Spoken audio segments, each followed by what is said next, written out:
നിർത്തുക, നോക്കുക, കടക്കുക.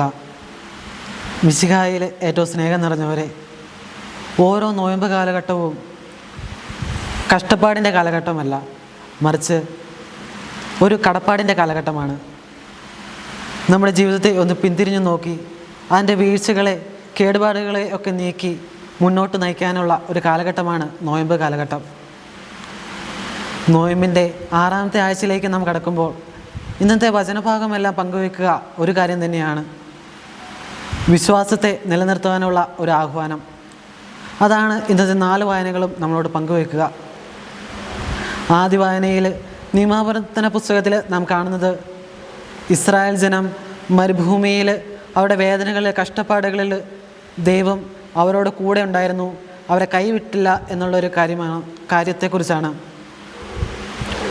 അവരുടെ വിശപ്പിൽ അവർക്ക് മന്നയായും, ദാഹിച്ചപ്പോൾ അവർക്ക് ദാഹജലം നൽകിയും, അവർക്ക് വഴികാട്ടാൻ മേഘസ്തംഭത്തിലും പകൽ അഗ്നിസ്തംഭത്തിലും ദൈവം അവരോട് കൂടെ ഉണ്ടായിരുന്നു. പ്രിയമുള്ളവരെ, നമ്മുടെ ജീവിതത്തിലെ ബുദ്ധിമുട്ടുകളിൽ, വേദനകളിൽ, കഷ്ടപ്പാടുകളിലൊക്കെ ദൈവം നമ്മോട് കൂടെ ഉണ്ടെന്നുള്ള ബോധ്യവും ദൈവം നമ്മുടെ കൂടെ ഉണ്ടെന്നുള്ള വിശ്വാസത്തിൽ വളരുവാനും, അതെല്ലാം ദൈവത്തിൻ്റെ വിശ്വാസത്തിൽ വളരുവാനുള്ള പരിശീലനമാണെന്നും നാം മനസ്സിലാക്കണം.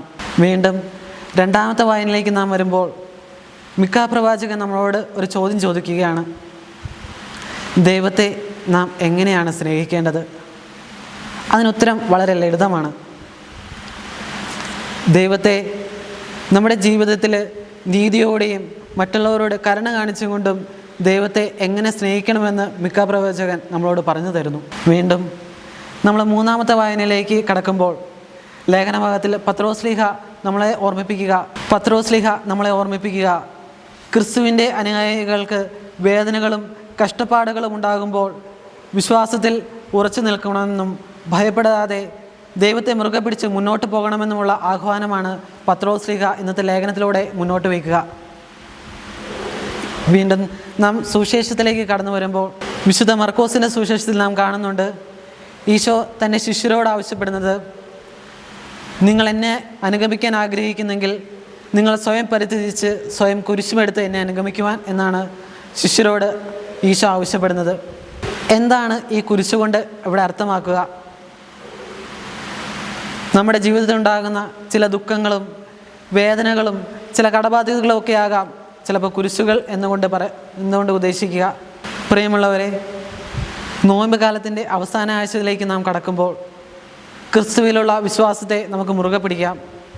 നമ്മുടെ ജീവിതത്തിലെ പരാജയങ്ങളിൽ, വേദനകളിൽ, ദുഃഖങ്ങളിൽ ഒക്കെ ക്രിസ്തുവിനെ പ്രഘോഷിക്കുവാനും ആ ധൈര്യത്തിൽ തൻ്റെ ജീവിതത്തിലുണ്ടാകുന്ന ദുഃഖങ്ങളിലും കുരിശുകളും വേദനകളുമെല്ലാം ക്രിസ്തുവിൻ്റെ കുരിശിനോട് ചേർത്ത് കാഴ്ചവെച്ച് നമ്മുടെ ജീവിതത്തെ വിശുദ്ധ കുരിശിനോട് ചേർത്ത് വെച്ച് നമുക്ക് ദൈവത്തിന് സമർപ്പിക്കാം. അങ്ങനെ നമ്മുടെ ജീവിതത്തിലുണ്ടാകുന്ന മരുഭൂമിയെ അനുഗ്രഹത്തിൻ്റെ ഒരു മരപ്പച്ചയായി മാറ്റിയെടുക്കാൻ നമുക്ക് സാധിക്കട്ടെ. അതിനുള്ള അനുഗ്രഹത്തിനായിട്ട് നമുക്ക് പ്രാർത്ഥിക്കാം. ദൈവം നമ്മളെ സമൃദ്ധമായിട്ട് അനുഗ്രഹിക്കട്ടെ.